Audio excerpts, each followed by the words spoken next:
జై శ్రీమన్నారాయణ. సర్వమంగళమాంగళ్యే శివే సర్వార్థసాధకే శరణ్యే త్రయంబకే దేవి నారాయణి నమోస్తుతే. జై శ్రీమన్నారాయణ. ప్రియ భగవద్బంధువులారా, భాగవతోత్తములారా, రేపు అక్షయ తృతీయ సందర్భంగా మీకు ఒక చిన్న విషయాన్ని తెలుపుతాను. అక్షయ తృతీయ ఏం చేయాలి అని. ఈ అక్షయ తృతీయ అనేటువంటి పేరు ఎలా వచ్చిందంటే, మన నేపాల్లో ఉన్నటువంటి గండకీ నదిలో సాలగ్రామ రూపకంగా హిరణ్యం ఆవిర్భవించింది. బంగారానికి మరి ఒక పేరే హిరణ్యశ్రీ, హిరణ్యము అనేటువంటి పేరు కూడా అది సువర్ణానికి సంబంధించినటువంటి పేరు. అది లక్ష్మీ స్వరూపంగా మనం భావిస్తాం బంగారాన్ని. అది ఈ అక్షయ తృతీయ రోజున సువర్ణాన్ని కొనటం కానీ, అలానే భూగృహానికి సంబంధించినటువంటి ఏదైనా ప్రారంభం చేయాలి, ఒక గృహాన్ని కొనాలన్నా, అలానే ఒక గృహ ఆరంభం చేయాలన్నా కూడా ఈరోజు చాలా విశిష్టమైనటువంటి పర్వదినం అని చెప్తారు. అదే రోజున ఏదైనా సరే స్వర్ణదానం కానీ, గృహ దానాన్ని కానీ, గోదానం కానీ, ఇలా స్వయంపాక దానం, శాలిగ్రామ దానాన్ని కనుక నిర్వర్తిస్తున్నట్లయితే దానికి 100 రెట్లు ప్రతిఫలం ఉంటుందని చెప్పి మన భాగవత ఇతిహాసాలు, పురాణాలు చెప్తూ ఉన్నాయి. అటువంటి సర్వకాశాన్ని మనకి కలిగించినటువంటి స్వామివారికి పురాణాలన్నింటిలో కూడా ప్రతి ఒక్కటి కూడా ఇటువంటి దాన ధర్మాలను చేసి, అంటే ఒక బ్రాహ్మణులకే చేయమని కాదు, ఎవరికైనా సరే లేనటువంటి వారికి భోజనాన్ని పెట్టండి. అలానే ఎవరైనా సరే ఇబ్బంది పడేటువంటి వారికి చేయూతనివ్వండి, సహాయ సహకారాలు అందించండి.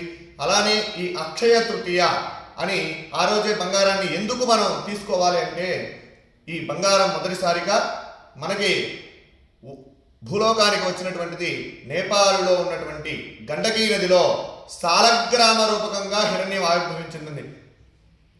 అలా సాలగ్రామంలో ఉన్నటువంటి హిరణ్యాన్ని భగవత్ నారాయణ స్వరూపంగా మనం భావిస్తాము, స్వామికి అర్చన చేస్తాము.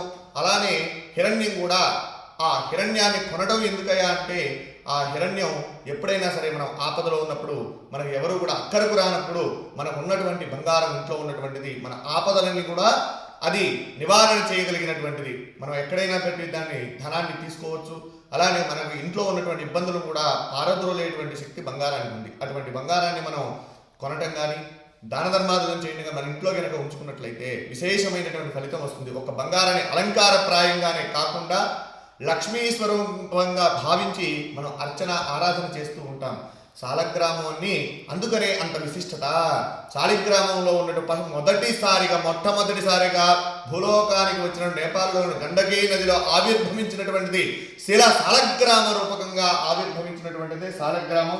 ఆ సాలగ్రామంలో ఉన్నటువంటి హిరణ్యాన్ని వాళ్ళు తీసుకొని, ఇప్పుడు అక్కడ వాళ్ళు తీసుకొని మనకి ఈ సాలగ్రామ రూపంగా ఇలా మనకి పంపిస్తూ ఉంటారు. ఆ కిందకు వచ్చినటువంటిది చూడండి. ఇక్కడ మనం నిన్న కూడా మనం ఒక వీడియోలో చెప్పుకున్నాం, మన సాలగ్రామంలో సాక్షాత్ నారాయణ స్వరూపం ఉందని. నారాయణాయ విద్మహే వాసుదేవాయ ధీమహి తన్నో విష్ణు ప్రచోదయాతు. ఇలా శాలిగ్రామాన్ని, అలానే హిరణ్యాన్ని కూడా మనం శ్రీమన్నారాయణ, లక్ష్మీనారాయణ స్వరూపంగా భావించి ఆరాధన చేస్తాం. ఈ అక్షయ తృతీయ నాడు ప్రతి ఒక్కరూ కూడా ప్రాతకాలంలో తలార స్నానమాచరించి నూతన వస్త్రాలను ధరించి స్త్రీ మూర్తులందరూ కూడా లక్ష్మీదేవిని ఆరాధించినట్లయితే వారి ఇంట ఎప్పుడూ కూడా అఖండమైనటువంటి సిరి సంపదలు కలుగుతూ ఉంటాయి. అలానే అక్షయ తృతీయకి మరొక విశిష్టత, దాన ధర్మ ఫలేత్ విష్ణోహో. ఎటువంటి దానాన్ని చేసినా కూడా, ఈరోజు తృణప్రాయమైనటువంటి దానం, చిన్న దానం చేసినా కూడా అమోఘమైనటువంటి ఫలితాన్ని ప్రసాదిస్తుంది అక్షయ తృతీయ. అలానే అక్షయం అంటే ఎప్పటికీ కూడా తరగనటువంటి సిరి సంపదలను ప్రసాదించేటువంటిది. అక్షయ పాత్రను మనం ఏ విధంగా ఇదంటాం, ఎప్పుడు కూడా అక్షయ పాత్రలో తీసే కొద్దీ దాంట్లో ద్రవ్యం వస్తూ ఉంటుంది. అలానే అక్షయ తృతీయ కూడా ఆ రోజున అమ్మవారిని ఆరాధించినట్టయితే, లక్ష్మీ స్వరూపంగా మనం భావించి అమ్మని కనుక ఆరాధించి అమ్మకి కుంకుమార్చన చేసిన, పుష్పార్చన చేసిన విశేషమైనటువంటి ఫలితం కలుగుతుంది. కనుకనే ఆ లక్ష్మీ స్వరూపమైనటువంటి ఈ వైశాఖ శుక్ల తదిని మనం అక్షయ తృతీయగా చెప్పుకుంటాం. అలానే మనకి అక్షయ తృతీయ రోజున మన సింహాచల క్షేత్రంలో చందనోత్సవం చేస్తారు. స్వామి ఎప్పుడు కూడా వరాహ నారసింహ స్వామి ఉగ్రరూపంతో ఉన్నటువంటి స్వామిని రేపు మొత్తం కూడా చందనమంతా కూడా ఆయనకి ప్రతి సంవత్సరం మొత్తం కూడా పూసినటువంటి చందనాన్ని తీసి ఈ రోజున చందనాన్ని ఇప్పటి వరకు కూడా వాళ్ళు గత వారం రోజుల నుంచి కూడా ఆ చందనాన్నంతా కూడా అరగదీసి ఆ చందనాన్ని రేపు లేపనం చేస్తారు స్వామికి. అంతటి విశిష్టమైనటువంటిది అక్షయ తృతీయ. కనుక ఈ సదవకాశాన్ని భగవద్భక్తులు ప్రతి ఒక్కరూ కూడా సద్వినియోగం చేసుకోండి. అక్షయ తృతీయ నాడు అమ్మవారిని ఆరాధించండి. మీకు దగ్గరలో ఉన్నటువంటి దేవాలయం ఏదైతే అక్కడ వెళ్ళి దర్శనం చేసుకోండి, మీ పేరుని అర్చన చేసుకోండి, స్వామికి నమస్కారం చేసుకోండి. మీకు వెళ్ళడానికి కనుక కుదరకపోతే మీరు ఇంట్లోనే ఉన్నటువంటి లక్ష్మీదేవి ప్రతిమకు కొంచెం కుంకుమార్చన చేసుకోండి. అమ్మవారి యొక్క అష్టోత్తరాన్ని చెప్పుకొని కుంకుమార్చన నిర్వర్తించినట్లయితే అమ్మ యొక్క అనుగ్రహం కలుగుతుంది.